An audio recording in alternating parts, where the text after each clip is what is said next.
이번 용맹정진도 법문은 지난 여름 정진처럼 황벽선사와 매휴의 문답을 기록한 이제 전신법요와 완능록을 할 겁니다.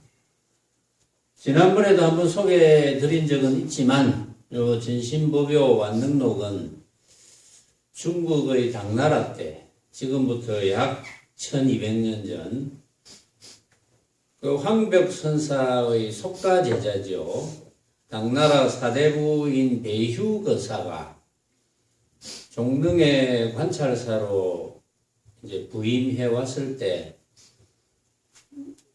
불법과 인연이 되어 가지고 황벽선사와 인연이 됐습니다. 그래서 황벽선사에게 이제 참문한 기록을 전신법요와 이제 완능록이라고 이름을 붙여서 기록을 해놓은 것인데, 이제 그걸 가지고 지난번에도 한번 다루었고, 이번에도 계속해서 전신법요가 다 끝나고 나면 이제 완능록을 이어서 하겠습니다. 전신법요와 완능록은 중복되는 부분도 있고, 또 이제 조금 다른 부분도 있고, 내용이 똑같이 중복되는 부분도 있어요.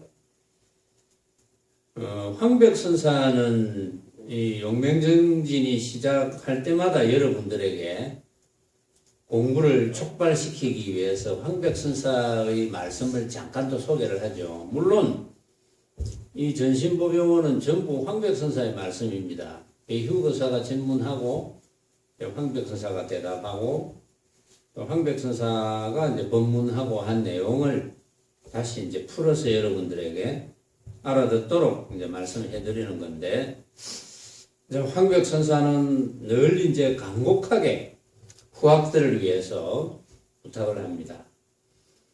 대중들아, 너희들이 만약에 미리 칠통을 철저히 타파하여 놓지 않으면 납을 30일을 당하여는 정령 연례하고 황난할 것이 분명하니라.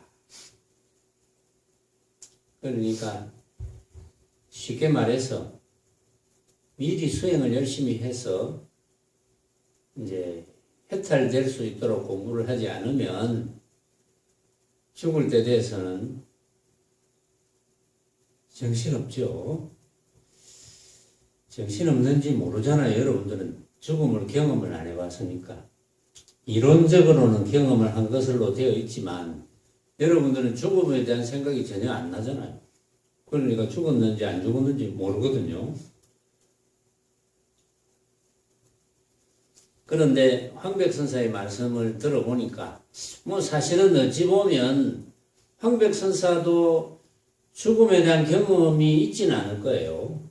그러나 이제 선사의 해안으로 아마도 그럴 것이 틀림없다. 그렇게 해서 이제 학인들에게 부탁하는 거거든요. 학인들에게 부탁하는 거는 뭐가 있겠습니까? 공부 열심히 해라. 뭐 이거죠. 그래서 그 죽을 때 되면 정령 연례하고 황난할 것이 분명하니라. 그 뭐 정신없고 뭐 두렵고 외롭고 괴롭고 정신없는 거 이거는 도저히 대처가 안 된다. 혹시 여러분들 중에 또 꿈에서 죽어본 분도 있잖아요. 꿈속에서.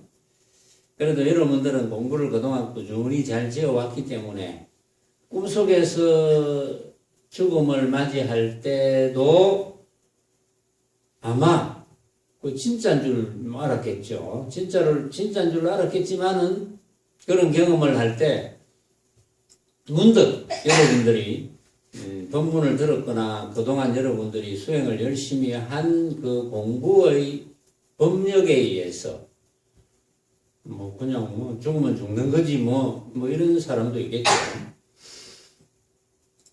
그러다가 호련히 죽음이 닥치면 너는 무엇으로 생사를 대적하겠느냐. 엄벙덤벙 지내다가 약 100년쯤 지금 우리나라 평균 수명이 지금 남녀를 합치면 80대 중반쯤 됩니까? 80대 초반? 80대 중반이라고 합시다. 80대 중반이라도 삶의 질이 떨어지는 그런 시기가 한 6, 7년 된다고 하니까 비교적 성하다는 것은 조금 전에 이제 황백선사의 말씀을 지금 소개하는 중이거든요. 지금 성하다는 것이 어떤 것이냐? 성하다는 것은 좌선할 수 있는 겁니다. 좌선할 수 있는 게 성한 거예요. 좌선할 수 없는 거는 몸이 덜 성한 거죠. 그렇죠? 무엇으로 생사를 대적하겠느냐? 모름지기 평상시에 힘을 얻어놓아야 급할 때 다소 힘을 드는 것이니 마땅히 목마르기를 기다려서 샘을 파는 따위의 어리석은 짓을 하지 마라. 죽음에 당도해서는 도리가 없습니다. 물론 이제 죽음에 당도해가지고 너무 급하니까 그때 막 법문해주면 그래도 조금 안심이 될는지 모르지만 이 최상승 법문은 그렇게 뭐 잠깐 듣는다고 해서 평상시에 최상승 도리로 생활을 해오지 않은 사람이 갑자기 최상승 법문 조금 듣는다고 막 갑자기 튀고 일은 별로 없겠죠. 거의 없겠죠. 그러니까 황백선사가 마땅히 목마르기를 기다려서 샘을 파는 따위의 어리석은 짓을 하지 마라. 이렇게 간곡하게 부탁하는 거예요.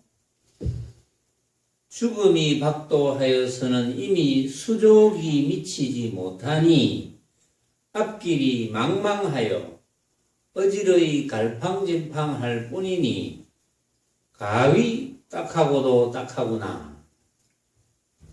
근데 참 황백선사는 정말 진심으로 우러나는 이제 뭐 여러분들과 같은 후학들을 위해서 이렇게 이제 간곡하게 말씀을 이제 하시는 건데, 저도 이제 이런 황백선사의 말씀을 들어보니까 과연 그렇겠구나.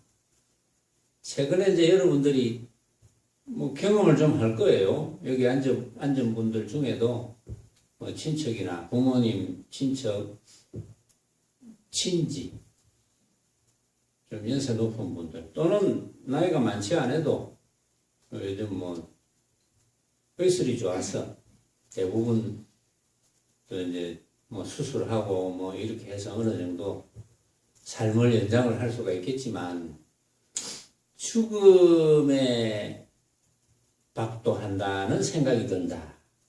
죽음이라는 생각이 들면 이제 젊을 때는 그런 생각이 안 듭니다. 젊을 때는 육신이 내가 이렇게 괜찮은데 사실은 내일 죽을지 모레 죽을지도 모르면서 육신이 괜찮은데 뭐 별거 있을란가? 뭐 죽으면 되지 뭐 이런 생각이 들거든요. 다들 지금 연세 드신 분도. 그런데 공부를 안 한 분들은 점점 살아갈수록 죽는 게 두려워집니다. 두려워지는 이유는 뭐 하나겠죠. 두려워지는 이유는 죽음 이후가 짐작이 안 되거든요. 참으로 죽고 나면 그만이라면, 죽고 나면 끝이라면, 저는 여러분들에게 이렇게 여러분들 앞에서 이렇게 법문을 해야 될 이유가 없습니다. 그냥 마음대로 살면 돼요. 죽으면 그만이니까. 자기 좋아하는 거 마음대로 하고, 뭐 남이 피해를 가든지 말든지 내 좋은 대로, 내 식대로 마음대로 하고 살아도 돼요. 근데 그게 아니니까 문제죠. 그러니까 대부분이 이제 수행을 열심히 안 한 분들은 수행하는 흉내만 낸 분들은 틀림없이 지금 여기 황백선사가 말씀하신 것처럼 갈팡질팡이죠. 정신없죠. 외롭고 두렵고 괴롭고 거기에서 벗어날 수 없습니다. 그리고 가장 두려운 것은 어쨌든 죽음 이후가 모르겠다. 내가 죽고 나면 과연 염라대왕 앞에서 벌을 받을 것인지 거울에 비춰보고 요거는 잘한 거 여기는 못한 거 그래서 너는 어디로 가야 된다라고 심판을 받을 것인지 요즘 그런 영화가 또 2편이 나왔다면서요. 지금도 하고 있습니까? 하고 있는지 모르겠는데 그런 장면이 맞을 리는 없겠죠. 비슷한 것도 있을 테고 결국은 생사 문제에 있어서 이제 수행을 열심히 하는 분들이 생이라는 것과 사라는 것, 결국은 이제 지금 우리가 숨 쉬고 있는 걸 생이라고 하면 숨 쉬지 못하는 상태를 사라고 합니다. 이 생사를 둘러보지 않느냐, 둘러보느냐 이것이 제일 중요한 문제거든요. 둘러보지 않는 공부, 생도 하나의 모습이고 사도 하나의 모습이라는 것. 그래서 모습의 분상에서는 생사가 전혀 다르지 않다. 이런 걸 이제 깨달을 수 있는 공부를 하는 거죠. 그런 공부를 하면은 죽음이 박도해도 내가 살아있는 것의 연장, 또 죽음의 연장이 생이다. 그런 생각을 하게 될 테고, 또 내가 살아있을 때도 내가 살아있다는 한 장면이 내가 생각으로 만든 허망한 헛개비인데 죽음이라는 것도 죽음이라는 하나의 장면도 내가 생각으로 만든 허망한 헛개비일 뿐 본래 생사는 없는 것 이렇게 된다면 천만다행인데 너무 두려워하면 그런 생각이 잘 안 들죠. 그런 생각이 들면 얼마나 좋겠습니까만은. 그래서 이제 수행하는 분들은 최상승 법문을 들어서 생사 문제에 있어서 전혀 두려움 없이 스스로가 헤쳐나갈 수 있는 힘을 기르는 거거든요. 이것은 누가 해줄 수가 없습니다. 만 부처님이 해줄 수도 없고 관세음보살을 비롯해서 만 대보살님들이 어쩔 수도 없고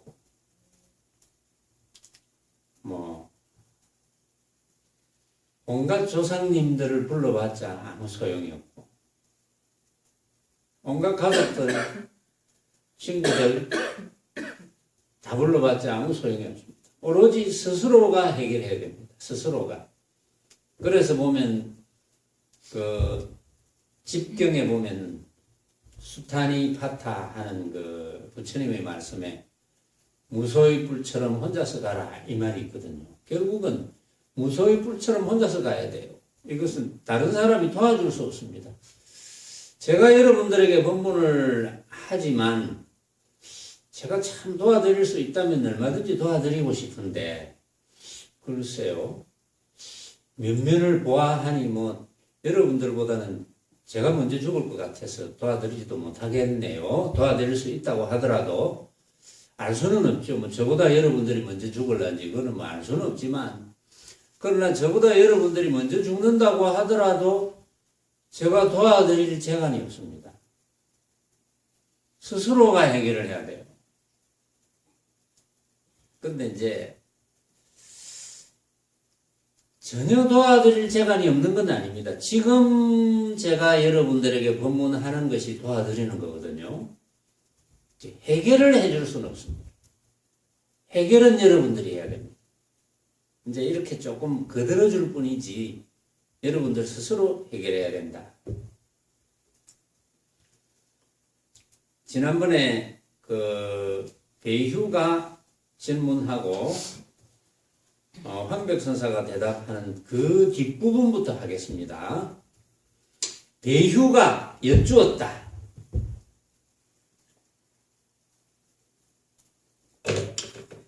망념이 자신의 마음을 가로막는다면 무엇으로 망념을 쫓아야 합니까? 이렇게 물었어요. 망념이 자신의 마음을 가로막는다면 그런 이야기를 하죠. 망념이 자신의 마음을 가로막는다는 말이 있습니다. 그런 본문이 있어요. 망념이 자신의 마음을 가로막는다. 그런 본문이 있어요. 그 비유를 합니다. 마음이 만약에 거울이라면 망념은 거울에 비친 물건과 같아. 그러면 거울에 물건이 비치면 맑고 깨끗한 거울은 안 보이죠. 맑고 깨끗한 거울인 줄 모르죠. 비친 물건밖에 안 보입니다.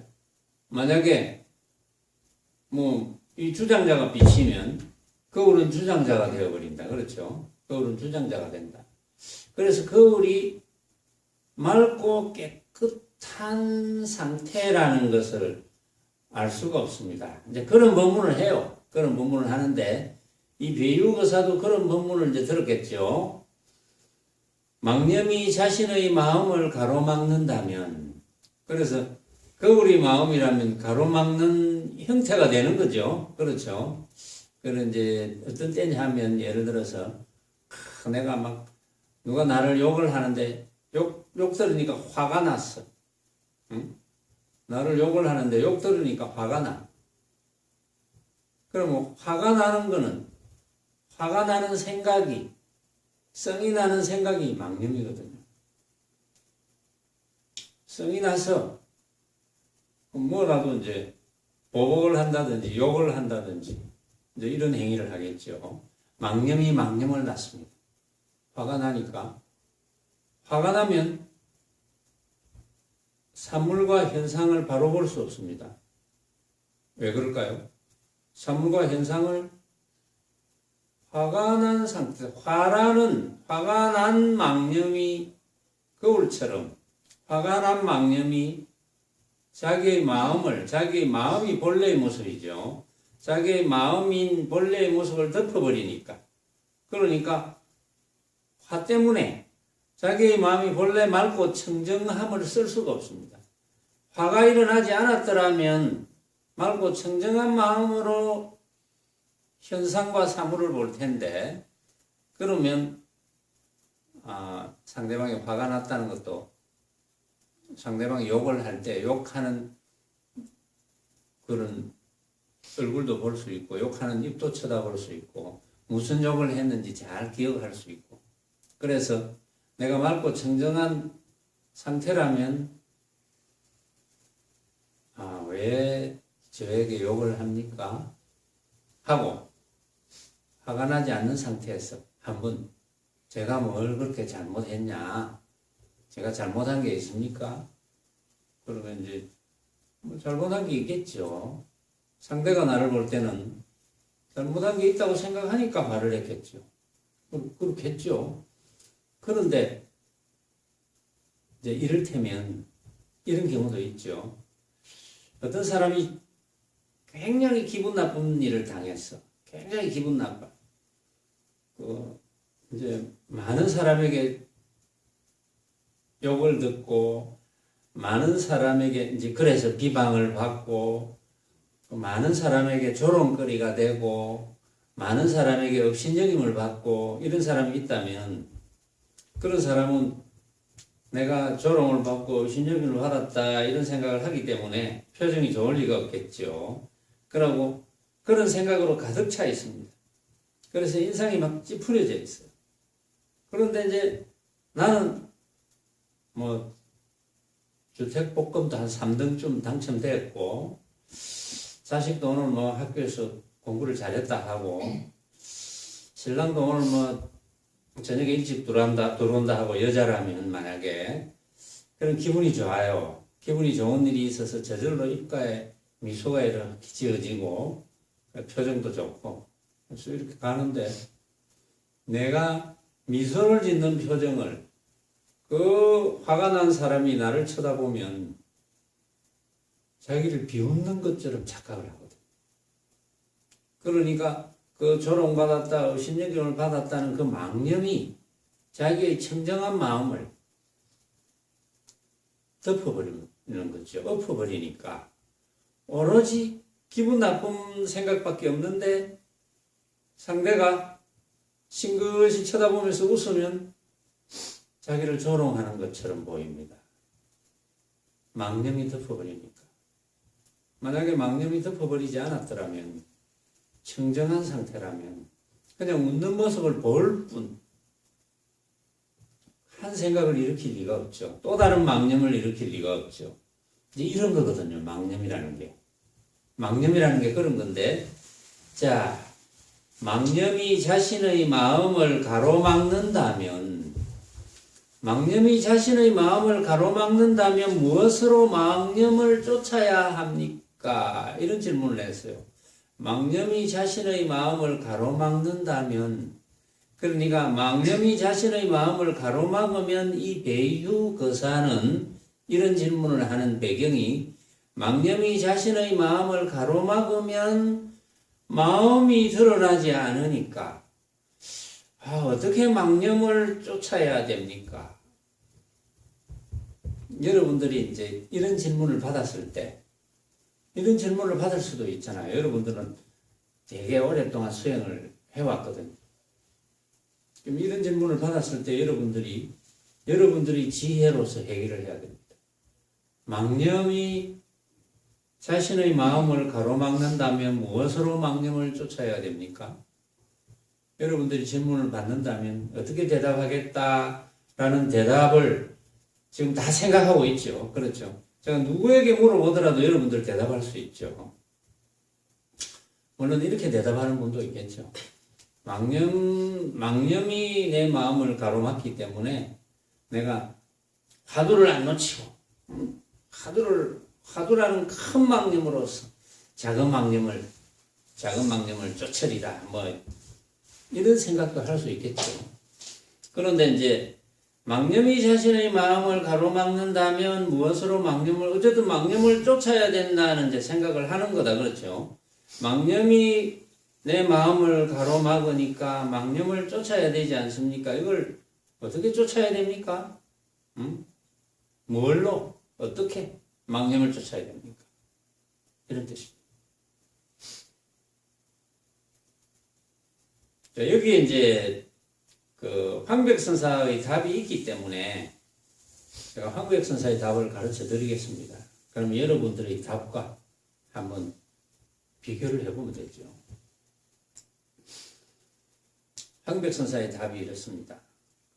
망념이 일어날 때 그것을 없애려 하면 그것 또한 망념이 된다. 망념은 본래 뿌리가 없지만 다만 분별 때문에 생긴다. 그대가 다만 범성의 양변에 집착하지 않는다면 자연히 망념은 사라지는데 어찌 그것을 떨쳐버리려 하는가? 털끝만큼도 의지하여 집착함이 없으면 이것을 일컬어 내가 두 팔을 다 버렸으니 반드시 부처를 이루리라 고 하는 것이다. 여러분들이 생각하는 답과 비교해 보니까 일치가 됐는지 모르겠습니다만은 혹시 일치 안 됐거나 답을 이렇게 이제 황백선사가 답을 내린 것을 이야기해 줘도 또 못 알아듣는 분도 있을 수 있겠죠. 왜냐하면 요즘 초학자들도 간혹 가다가 유튜브로 듣는 사람도 있으니까. 제가 최근에 어느 모임에 한번 갔더니 수십 년 만에 만나는 이제 후배인데 글쎄요, 한 30년 이상 못 본 것 같은 그런 후배인데, 이제 테이블에 한 10명 앉는 테이블에, 둥근 테이블에 이제 앉았어요. 행사한다고 앉았는데, 느닷없이 그런 이야기를 하더라고요. 유튜브에 들어가 보니까, 내에 관한 이야기를 들었대요. 어디서. 들어서, 그 유튜브에 들어가 보니까 이걸 3번 치더라고. 이렇게 3번 치더라면서. 그 보기는 본 것 같아요. 3번을 치던데, 그런데 참 그 말씀은 어려워서 못 알아듣겠던데요. 이런 이야기를 하더라고요. 그래서 제가 그냥 그랬어요. 뭐 그런 식으로 내가 한 28년쯤 이야기를 했다. 이렇게 이야기를 하고 말았는데, 알아듣기 힘들죠. 그 초학자들이 알아듣기가 쉽지 않죠. 사실은. 왜냐하면 최상승 법문은 알아듣기가 쉽지 않죠. 그런데 잘 들으면 아주 알아듣기가 쉽거든요. 근데 알아듣기가 쉽지 않다고 말한 그분도 정말 뭐 현재 지위도 대단하고 참 대학을 우수한 성적으로 나와서 무슨 고시에도 펴서 하고 이제 이런 사람이에요. 아주 지적 능력도 뛰어나고 이런 분인데 못 알아듣는다. 그러면 뭐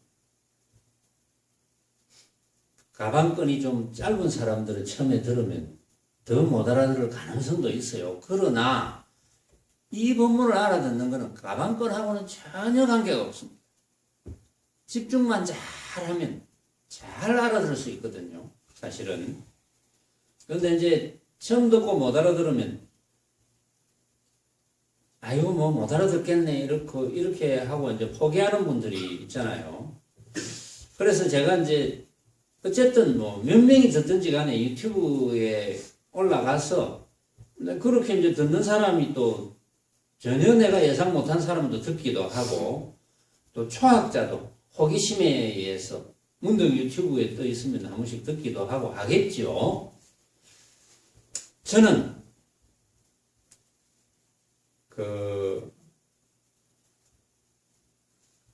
나이의 뭐 많고 적음과 관계없이 학벌의 유무와 관계없이 남녀노소와 관계없이 저는 제가 잘 알게 도와드려야 될 의무가 저한테 있습니다. 의무가. 그럼 듣는 분들은 뭐 마음대로 들을 수 있는 권리가 있는 거죠. 저는 의무가 있고. 그래서 어쨌든 조금이라도 알아듣도록 말씀을 해드리려고 애를 쓰지만 또 뭐 때로는 어려운 용어를 쓰는 것도 아니거든요. 물론 이제 망념이 이런 이야기를 들으면 처음 듣는 사람은 이 망념이 뭐지? 뭐 쉽게 말하면 잡생각 뭐 이런 건데 망념이라는 한문 용어를 쓰면 또 못 알아듣는 수도 있겠죠. 그러나 저는 어쨌든 앞으로 점점 더 외국인들도 좀 뭐 알아들을 수 있지 않을까. 왜냐하면 지금 우리나라에 외국인들이 많이 오잖아요. 그럼 한글을 공부를 많이 하거든요. 생각보다 한글 공부를 많이 하더라고요. 물론 이제 내가 영어로 하면 더 좋겠지만 아직은 영어권이 더 많으니까 더 좋겠지만 그러나 저러나 어쨌든 인연이 많이 되었으면 좋겠어요. 뭐 저를 평생에 만나지 않더라도 이 부처님의 가르침과 수많은 사람이 인연이 되어서 해탈된 삶을 했으면 좋겠어요. 그게 제 바람입니다. 진심으로.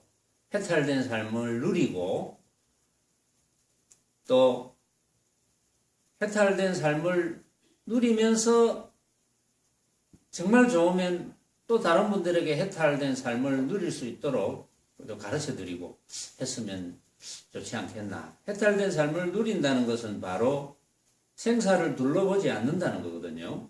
자, 다시 본론으로 넘어갑니다. 대답. 배휴가 망념이 자신의 마음을 가로막는다면 무엇으로 망념을 쫓아야 됩니까? 망념은 괴로운 거라는 생각이 있죠. 괴로운 거라는 인식이 있고 또 망념은 쫓아야 되는 것이라는 생각이 있는 거예요. 지금 배휴가. 망념은 반드시 쫓아내야 된다. 이런 생각이 있는 거예요. 그래서 답이 망념이 일어날 때 그것을 없애려고 하면 망념이 일어났습니다. 어떤 망념이라도 내가 오늘 맛있는 걸 먹고 싶은데 맛있는 걸 먹어야 될 텐데. 그러면 수행하는 사람이라고, 이 망념인데, 맛있는 걸 오늘 내가 달리 맛있는 게 뭔지 몰라도, 어쨌든 맛있는 걸 먹고 싶어. 라는 한 생각을 일으켰다. 망념입니다. 맛있는 걸, 맛있다는 기준이 없으니까. 어쨌든, 내 입에 맞는 거. 맛있는 걸 먹고 싶다. 망념. 수행하는 사람이라면, 이거 망념인데 이걸 없애야 되는데, 이것이 망념인데 없애야 되는데 라는 생각을 또 일으킵니다. 그게 망념이거든요. 그렇죠? 그 망념이 오늘 맛있는 거 먹고 싶은데 이거 망념인데 이 망념을 없애야 되는데 망념이 2번 일어났습니다. 망념이 망념을 불렀죠. 그런데 이 망념은 이제 뿌리가 없어요. 황백선사도 그랬지만 망념의 어떤 근본적인 뿌리가 있는 게 아닙니다. 망념은 단지 분별하는 것 때문에 크다 작다 좋다 나쁘다 맛있다 맛없다 남자다 여자다 물론 분별해서 사용을 잘 하는 것은 아직까지 별 문제로 하고 분별 때문에 생긴다. 자, 맛있다, 맛없다. 방금 맛있는 문제가 이제 하나 등장했으니까 맛있다, 맛없다 가지고 이야기를 해봅시다. 분별. 맛있다, 맛없다. 우리 맛있다고 하는 것은 내가 이제 먹어서, 어떤 것을 먹어서 맛있구나라는 생각이 들면 맛있는 거거든요. 그런데 내가 먹어서 맛있구나 한다고 해서 다른 사람이 다 맛있는 건 당연히 아니죠. 왜? 그 말은 뭐냐 하면 내가 맛있다고 느끼는 것이 진짜가 아니라는 거지. 내가 맛있다고 느끼는 것이 절대적인 것이 아니라는 거죠. 그런데도 사람들은 오랫동안의 경험과 오랫동안의 습관에 의해서 절대화시킵니다. 내가 맛있는데 왜 또 고집이 센 사람일수록 내가 맛있다는데 너희들은 왜 맛이 없는 거냐 뭐 이렇게 고집을 피우죠. 그러니까 맛있다 맛없다 하는 것은 다분히 주관적인 견해입니다. 주관적인 견해니까 맛있다라는 생각이 일어났다 하더라도 이거는 주관적인 견해지 하면 없어질 건데 자 여기에 황백선사는 이렇게 대답을 했습니다. 그대가 다만 범성의 양변에 집착하지 않는다면 자연히 망념은 사라지는데 범부다, 성인이다라는 양변, 양쪽 거기에 집착만 하지 않는다면 자연히 망념은 사라진다. 그러니까 맛있다 맛없다라는 문제를 나는 걸었으니까 맛있다 맛없다라는 양쪽 변 맛있다라는 것은 맛없다라는 말을 발생시키고 맛없다라는 것은 맛있다라는 말을 발생시킵니다. 그렇죠? 그래서 맛있다 맛없다라는 이 생각을 하지 않으면 이미 맛있다라는 생각이 일어났다면 집착하지 않으면 여기에서도 범성에 집착하지 않는다면 이랬죠. 그러면 집착하는 게 문제거든요. 집착은 뭡니까? 집착은 내가 기어코 쟁취해야지 이거잖아요. 집착. 응? 맛있다 맛없다에 집착한다. 집착한다는 것은 기어코 쟁취해야지. 왜 집착합니까? 집착하는 이유가 뭡니까? 왜 맛있는 것에 집착합니까? 맛없는 것에 집착합니까? 맛있는 것에 집착한다는 것은 맛없는 것에 집착한다는 것과 똑같아요. 그렇죠? 왜냐하면 맛있는 것에 집착한다는 것은 맛있는 것은 취하고 맛없는 것은 버리고 그렇죠? 다 집착하죠. 맛있는 것은 가져야 되겠다. 맛없는 것은 버려야 돼. 버려야 되는데 집착한다. 가져야 되는데 집착한다. 왜 집착하느냐가 문제죠. 왜 집착합니까? 맛있다, 맛없다에 왜 집착을 합니까? 시연보살님. 왜 우리는 맛있다, 맛없다에 집착합니까?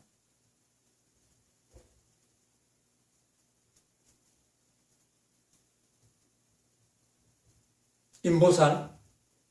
왜 우리는 맛있다, 맛없다에 집착합니까? 맛있는 걸 막 찾아야 되고 맛없는 걸 막 갖다 버려야 된다. 왜 이렇게 집착합니까?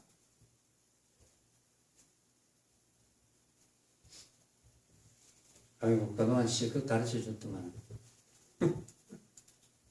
용맹정진 들어오니까 막 그냥 머리가 하얗게 됐군. 응? 왜 집착하는데?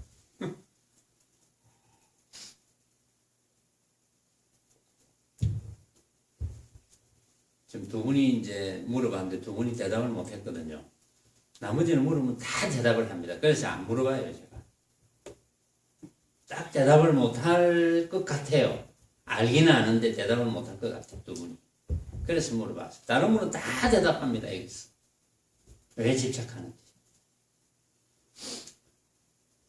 집착하는 이유는 딱 하나밖에 없어요. 맛있다는 것과 맛없다는 것을 진짜로 착각하니까 집착하는 거예요. 그게 진짜입니까? 맛있는 게 진짜입니까? 가짜잖아요. 왜? 나는 맛있지만 다른 사람들이 볼 때는 맛있다 하더라도 나하고 다 다르고 맛없을 수도 있고, 나는 맛없지만 다른 사람이 볼 때는 나보다 더 맛없을 수 있고 덜 맛없을 수 있고 다른 사람이 볼 때는 맛있을 수도 있고. 진짜가 아니죠. 그런데 부질없이 집착합니다. 그게 진짜가 아닌 줄 알면 집착 안 합니다. 집착한다는 것은 맛있는 것을 내가 가져야 되겠다. 만약에 맛있는 것을 내가 취해서 먹지 못하면 괴롭거든요. 괴로움이 일어나거든요. 집착했으니까. 그런데 이게 진짜가 아니라는 걸 만약에 안다면 내가 맛있는 것을 먹어야 되겠다고 생각을 일으키면서 내 딴에는 맛있는 걸 찾아서 먹는데 맛없게 느껴지더라도 아무렇지 않죠. 집착하지 않습니다. 그런데 그게 진짜인 줄 착각하면 내가 분명히 나는 맛있는 걸 먹으러 왔는데 어떤 식당에서 평상시에 내가 좋아하고 맛있어 하는 것이다. 내가 밀면을 좋아하고 맛있어 하는데 밀면 먹으러 왔는데 식당의 주방장이 바뀌었다든지 내 몸 상태가 바뀌었어. 그래서 맛없게 느껴집니다. 화가 납니다. 집착했기 때문에 망념이 화를 부르죠. 탐진치가 생기죠. 탐진치 중에 삼독심 중에 하나가 생기죠. 그게 분별해서 집착했기 때문에 모든 건 분별해서 집착하기 때문에 문제가 되는 거예요. 응? 그러니까 우리가 분별을 하지 않으면 집착하지 않게 되거든요.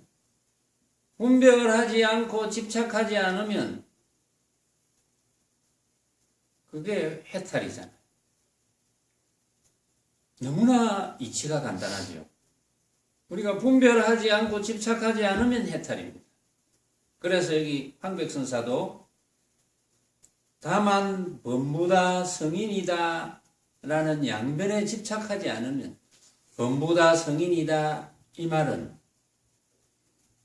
맛있다 맛없다 크다 작다 길다 짧다 밝다 어둡다 이익이다 손해다 사랑한다 미워한다 여기에 집착하지만 않는다면 집착하지 않는다면 그것을 전부 내가 생각으로 만든 가짜임을 깨달으면 가짜임을 깨닫는다니까 뭐 되게 거창한 줄 알잖아요.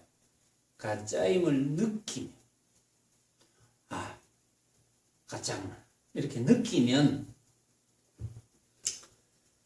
틀 것만큼도 의지하여 집착함이 없으면 이것을 일컬어 내가 두 팔을 다 버렸으니 반드시 부처를 이루리라고 하는 것이다. 두 팔이 뭡니까? 양변. 범부다, 성인이다 버렸어.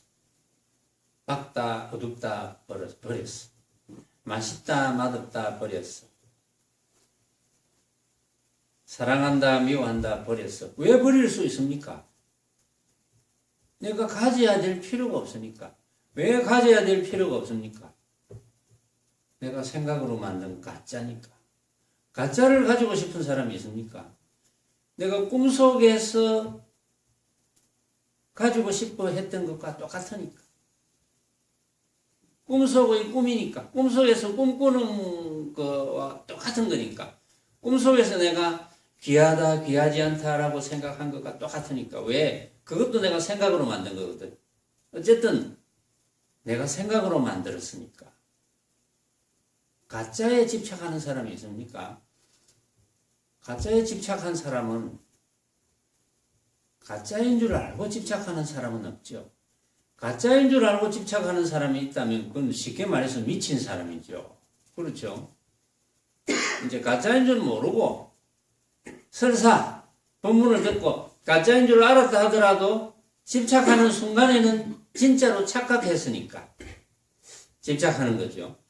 그 순간에는 진짜로 착각을 했어. 그러니까 집착하는 거죠. 그게 가짜인 줄 훤하게 아는데 집착하는 사람이 어디 있겠어요? 이건 미친 사람이지. 그러니까 왜 우리 보통 이래 이제 좀 정신병원에서 이렇게 그 의사들이 정신병 환자를 분류하는 이런 게 있잖아요. 그 단계가 있습니다. 정신병원에 근무하는 의사들하고 내가 이야기를 별로 안 해봤어요. 조금 해본 적은 있지만 아주 상세하게 해보진 않았어요. 해보진 않았는데 뭐 이런 거잖아요. 예를 들어서 지금 우리 이 허공에 아무것도 안 보이는데 아이고 이거 지금 만약에 이제 어떤 되게 배고픈 사람이 있어갖고 이제 헛걸면 배고픈 사람이 있는데 아이고 이거 이 허공에 맛있는 빵이 있네. 자꾸 이런 이야기를 하면 헛걸 보인다 그러거든요. 어이구, 이 허공에 맛있는 빵이 있는데, 빨리 주스 먹어야지. 막, 잡으려 하니까 달아나고, 이러고 있으면, 허공에 빵이 안 보이는 사람 뭐라 하겠습니까? 미쳤다 그러죠. 이 사람 미쳤나? 허공에 아무것도 안 보이는데, 허공에 빵이 보인다니. 미쳤나, 이렇게 이야기하겠죠. 그러면 이제, 그런 사람은 정신병원에 가면은, 좀 이상이 있다, 이렇게 판단을 할 수도 있고, 뭐 일시적으로 뭐 그렇게 착각을 했다 뭐 이렇게 판단할 수도 있고 배가 고팠기 때문에 일시적으로 그것이 보인다 그런 경우가 많잖아요. 배고프면 너무나 배고프면 일시적으로 온갖 것이 먹을 것으로 착각이 들거든요. 그런데 배가 부르면 그건 착각이 안 들죠. 그런 거 하고 똑같은 거예요. 우리가 모든 사물을 보고 진짜라고 착각하는 것도 사실은 그런 거하고 똑같아요. 그런 거하고 똑같은데, 이제 만약에 그런 것을 비하해서 이야기하면은 기분이 나쁘겠죠. 그러니까 내가 두 팔을 다 버렸으니 반드시 부처를 이루리라. 두 팔을 다 버리면 뭐라는 겁니까? 부처라는 겁니다. 왜?